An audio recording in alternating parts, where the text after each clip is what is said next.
அன்புக்குரியவர்களே, அப்போஸ்தலனாகிய யாக்கோபு எழுதின பொதுவான நிருபத்தில் முதலாவது அதிகாரம் 19வது வசனத்தில் நாம் இப்படியே வாசிக்கிறோம். ஆகையால் என் பிரியமான சகோதரரே, யாவரும் கேட்கிறதற்கு தீவிரமாயும் 1, பேசுகிறதற்கு பொறுமையாயும் 2, கோபிக்கிறதற்கு தாமதமாயும் 3 இருக்க கடவர்கள். கேரக்டர் ஆஃப் ஃபெய்த், விசுவாசம் உடையவர்கள், தேவன் மேல் விசுவாசம் உடையவர்கள், தேவனை விசுவாசிக்கிறவர்கள், தேவனுடைய பிள்ளைகள், தேவனுடைய சபையிலே தேவனை ஆராதிக்கிறவர்கள். ஸோ அவருடைய வாழ்க்கையில் தான் இருக்க வேண்டிய குணங்களை குறித்து நாம் பார்த்து கொண்டு வருகிறோம். யாக்கோபு நிருபத்தில் 1ஆம் அதிகாரத்தில் பார்த்து கொண்டு வருகிறோம். அதில் 19வது வசனம் இப்படியே சொல்கிறது பாருங்கள். யாவரும் கேட்கிறதற்கு தீவிரமாக இருக்க வேண்டும். we should be always ready and eager to listen to what other people say, what the preacher says, what the pastor says, what the apostle says, what the prophet says, what the evangelist says.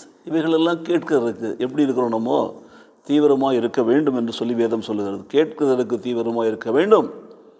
we should be eager to listen to the word of God. We should be eager to listen to the words of the preachers and pastors and evangelists and apostles and prophets. பேசுகிறதற்கு பொறுமையாக இருக்கணும், அவசரப்படக்கூடாது. ஆனால் நிறைய பேர் இன்றைக்கு பார்த்தீங்கன்னா மற்றவர்கள் பேசுகிறத கேட்க மாட்டாங்க. They will try to answer them if they are sitting in front of them, or if they can do that, if there is sufficient place and time. சபையில் போதகர் பேசும்பொழுது பேச முடியாதுல்ல, அப்போ பக்கத்தில் கொண்டு பேசிகிட்டு இருப்பாங்க, கேட்க மாட்டாங்க. பொறுமையே இருக்காது, எழுந்து வெளியில் போயிடுவாங்க. இதுதான் சாக்கு சொல்லிகிட்டு இருப்பாங்க, இல்லைன்னா அப்படியே சாஞ்சி தூங்கிடுவாங்க. பொறுமை கிடையாது. பொறுமையோடு கேட்க வேண்டும். கர்த்தருடைய வசனம் என்ன சொல்கிறது, கர்த்தருடைய ஆவியார் என்ன சொல்கிறார் பாருங்கள்.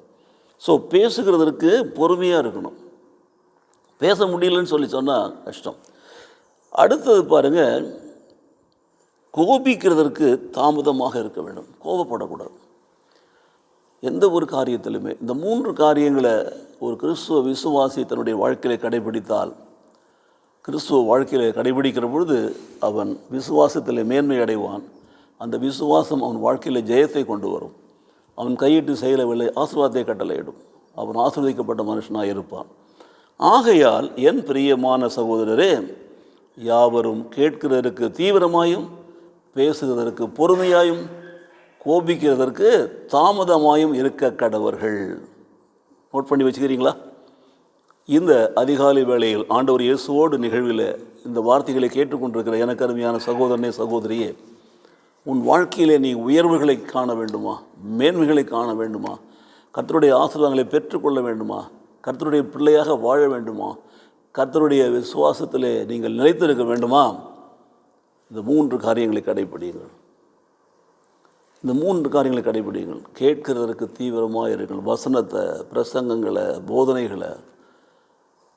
பேசுவதற்கு பொறுமையாக இருக்கும். எடுத்த உடனே பதில் சொல்லணும், எடுத்த உடனே அடைக்கணும், இல்லைன்னா கேட்காம எழுந்து போயிடக்கூடாது. பொறுமையாக உட்காந்து கேட்கணும்.